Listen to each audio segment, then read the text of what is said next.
There's actually three of us here. Barb Crum is actually our volunteer-in-chief. She is, I tell my own kids that I answer to Barb. Karen Getchoff is our program manager for our housed clients. She probably works most with you and our pastors in the area in connecting people to services and getting our churches financial help with special needs. Karen is tasked with the job of keeping the housed, because people often have no idea. Often people have no idea how expensive it is once a person is homeless to get them back housed. So at all costs, our focus is to keep people who are fragilely housed in their housing. So I know you've been to church this morning, but I thought we would pray. I'm going to read a gospel, the laborers in the vineyard, because it is for me, it is the job description of our work, of our office. And I will share with you after we pray this, some of my own personal young struggles with this gospel. So a lot of people do not know that the story, the parable of the laborers in the vineyard came about because Peter, our dear friend Peter, said to Jesus, "What's the deal now? We've given up everything. Like we've left our families, we've left our homes, we've left our jobs, we've given up everything to be with you, to follow you. So what's in this for us? Like you're going to take care of us when this is all said and done kind of thing, right? We all want to be careful how much we commit, right? Because we want to make sure that we're in the will. We want to make sure that we're going to be taken care of." And so in response to that very important question Peter asked, Jesus told this story about the kingdom of heaven. He says that the owner of a particular vineyard went to the marketplace at the very first hour of the morning. And he went and he found workers for the day. He offered the wage of 1 denarius, a Roman soldier's pay for a day, and it was generous. The workers in the first group were more than happy to work for that generous wage. And they began their work early on. As the day progressed and more workers were hired, the specific wage was never mentioned. But the landowner promised to pay whatever is right, were his words. Apparently the workers were sufficiently confident of his character. They trusted in his word. Altogether, 4 groups of workers were hired, and the last of those groups was hired 1 hour before the end of the workday. When the time came for wages to be paid at the end of the day, the last group that just got hired were the first to be paid. And as the paying went on, the first early morning arrivals were expecting that when they saw what the newer arrivals were getting, they assumed that they would be paid more because they had worked more. Their anger against the landowner spilled forth when they saw that everyone, no matter their time of arrival, would be paid the same amount. The landowner was forced to defend his actions to that first group, even though he had dealt with them in perfect fairness according to their verbal contract. The landowner, whose decision to pay all the workers the same, was an act of mercy, not injustice.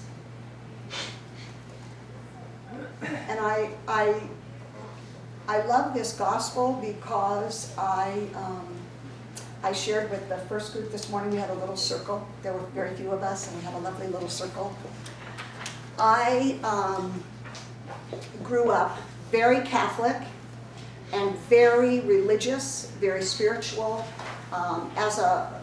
My kids always say, don't tell people that anymore, but as a young kid, I used to go to morning mass. When I was in high school, I would go to church in the morning, and then I would go to school. That was not a typical Catholic behavior, but I felt very close to God. I felt very connected. And I think that on some level, I felt a little chosen, a little arrogantly chosen. And so this gospel, along with the prodigal son, gave me tremendous angst. Because I was one of 6 children, and the 2 boys were on either side of me. One brother was older and one brother was younger. And they broke all the rules. And they always got the same that I got at the end of the day, right? Teachers didn't love me more. They didn't give me higher A's.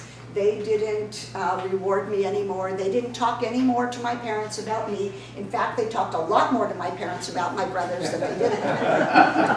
And so I always felt that something was wrong with God's sense of justice. Like, doesn't he know some of us are special? Doesn't he get that? You know, didn't he get that memo? And I think that in so many ways, this story of the laborers in the vineyard, there were times in my life when I would very sincerely, arrogantly, but very sincerely say, I've always been in that first group. I was there at dawn, and I worked all day. I was the first one to arrive and the last one to leave. And for you to come in the last hour of the day and get the same as me, well, that's just a wacky system. That just doesn't work. But in the work that we do at Lutheran Social Services right here on Hillcrest, all day long, from morning till night, we are working with people who came in the last hour of the day. And now we know where they were when we were working so hard from dawn. Now we know where they were. We know what they were doing. We know what was consuming their time. We know why they weren't in the vineyard. We hear stories from people that are really compelling. They are. I find myself saying at least once a day to someone, to a client, I apologize on behalf of every adult who didn't catch it, every adult who didn't reach out and save you.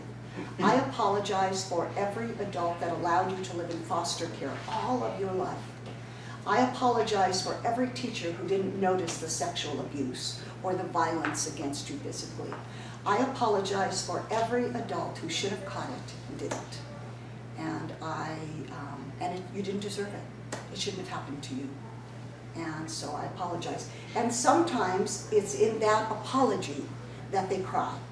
That's when they kind of break down and realize that they're not crazy, although their life has made them crazy in our terms, on our terms. But so often, no one has ever said that was wrong, that shouldn't have happened. A lot of times people say, you know, well, that was then, this is now, what are you going to do now? Can't go back and change the past. But if we don't address the past, we can never get these people to move forward. So that's a huge piece of the puzzle of these people who showed up in the last hour of the day. I am learning over and over, 100 times a week I learn that if we don't raise our children in their childhood, we will raise them all of our life. All of our life we'll be raising them. So many of these clients that we meet have never been raised by loving, caring adults. No one has ever made them the center of their universe or honored their birthday. We've got 30, 40-year-old people who've never, ever had someone wish them happy birthday. It's pretty extraordinary, the things that happen in places in the world right beside us, you know. Anybody read the book do you remember the book by M. Scott Peck, The Road Less Traveled? Mm-hmm. And then he wrote The Road Further Less Traveled, and then he wrote People of the Lie. In People of the Lie, he says something like, in every 4th house on every street in America, something unthinkable is happening, right? Wow. And I'm walking the dog at night or, doing my walk in the morning, and we have no idea. Now we know, because we're there every day. So now we're hearing what went on in that 4th house on every street all across the country. Unthinkable things.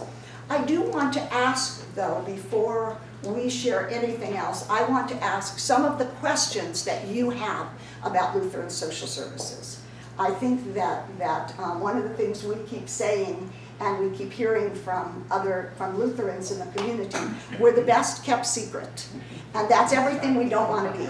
So we want to know some of the things you would like to know. There's some seats back here. That's okay. We want to know some of the things that you want to know, some of the things you wonder, or you hear this, or you thought you read that but you're not sure. I want to know some of the things that that brought you here today. Anybody? Yeah. I didn't know until Barbara told me today, that Lutheran Social Services is in charge of food program all over the town. I didn't know that, and I didn't food there. Yes. The Conejo Meal and Shelter Program is run by us. It is funded by us. It's staffed by us. Yes. That is one of our biggest programs. Yeah. Yeah. Yes. Jeff. Could you tell us on average how many clients you see a day?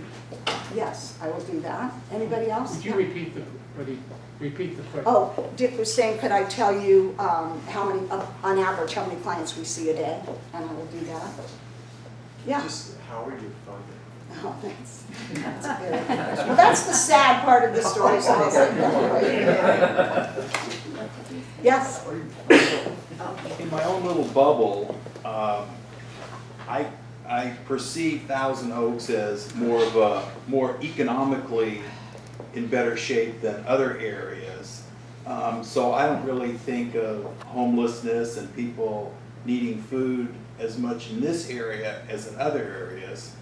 So I'm thinking relative to this area, is it not as bad as other areas? You know, in terms Yes, of the that's a good homelessness question. and Yes. the neediness. Yes.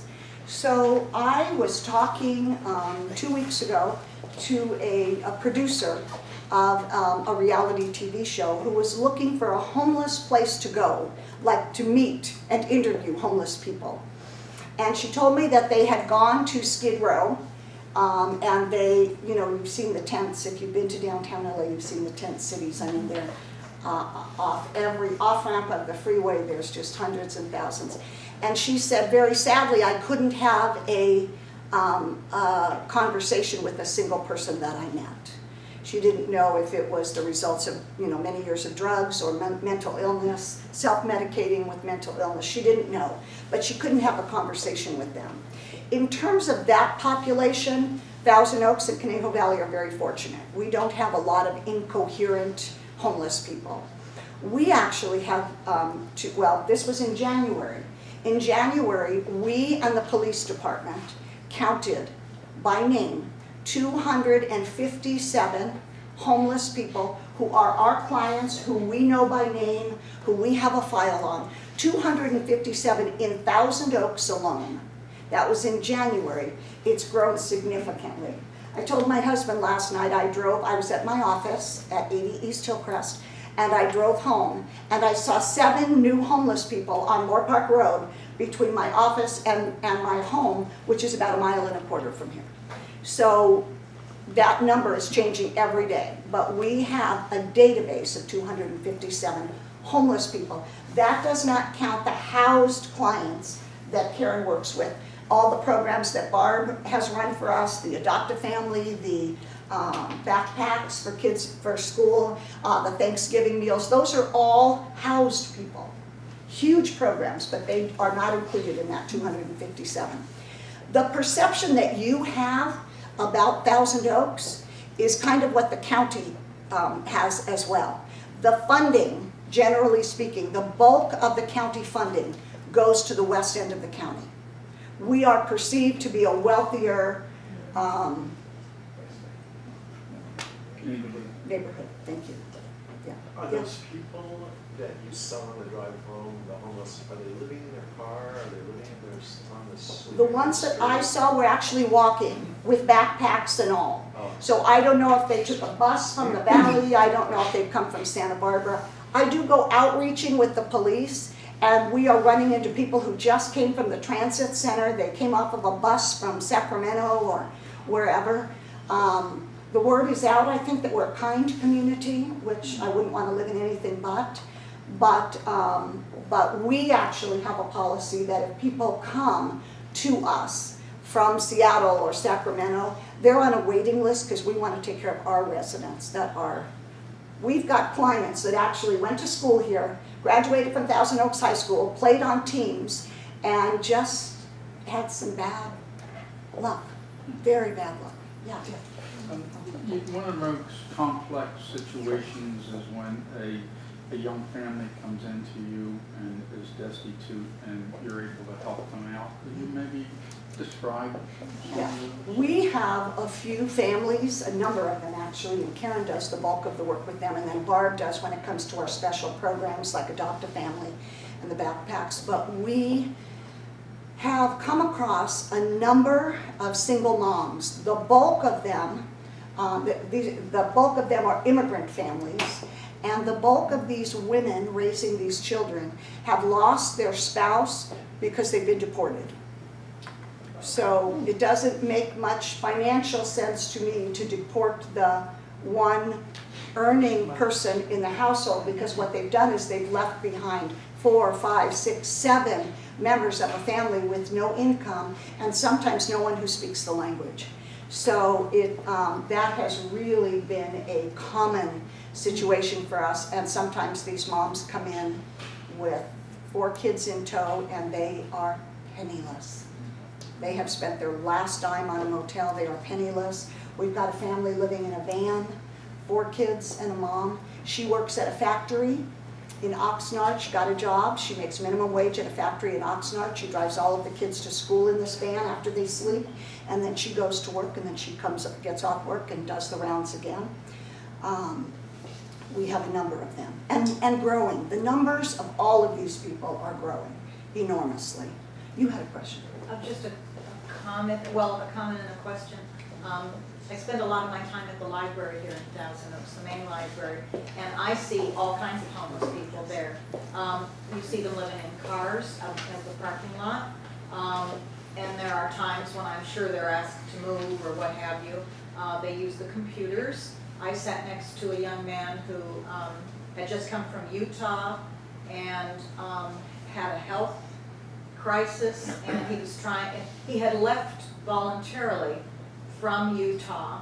I think he said there were some religious differences, and so he was going to strike it out on his own, and he was a college graduate, skinny as a rail, I mean, clearly undernourished, and so I gave him money. I normally don't do that. I did in this particular case because there was something very specific, and we took care of it right then and there, and it was he needed antibiotics for one thing. And I had the staff there help me to make the phone call to a place where he could get to. And he had, I think he had a bicycle. That's what he had. So I wasn't going to go too far into the doing everything for him kind of a thing. And at the time I didn't think about Lutheran Social Services. But when you're doing and when I'm just from that experience, I look around town, and if I'm at a signal, I'll see people that I wouldn't have seen before. That backpack, if it's extra large, and you know, if I look at everything else, and even if they're trying so hard to blend in so they won't be noticed, I'm more aware of the people that are in terrific need for whatever reason.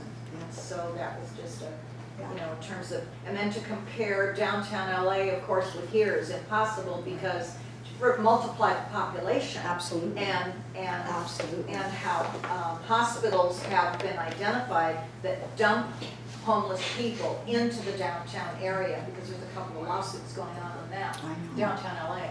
And mostly east of the downtown, because I was just there for a concert, and it was absolutely gorgeous all around the Staples, and if anybody read the LA Times the other day, it's just talking about the glorious new part, well, not glorious, but anyhow, new, fantastic buildings going up. So all of those people, just like for the '84 Olympics, they were bussed out of town so that the people coming in didn't see them.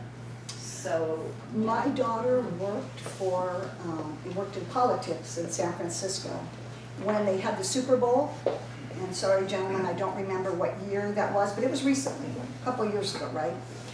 The city actually paid an exorbitant amount of money to ship those people, right, into Sonoma County so that they wouldn't have all the visitors coming to see them. And then let them trickle back down. So there was no money spent bringing them back. The money was only spent shipping them out. They rented large buses, and boy, they were really treated to it. If you go, you'll get a free meal. So they jumped on this bus and ended up having to trek back. The communities are doing that, absolutely, yes. Well, I was most impressed and found received a great deal of knowledge when I took, there were a lot of leftover cookies from our Lenten season, and I talked to Barbara, and it was an early Friday morning, and I brought these bags of cookies, and I parked my car, and out of the trees, everywhere were coming people, backpacks. I mean, they were just coming from everywhere to this special place in the morning, for coffee. Yes, to take a shower, to get Take coffee, a shower. to get pastries. I was stunned. They were just everywhere.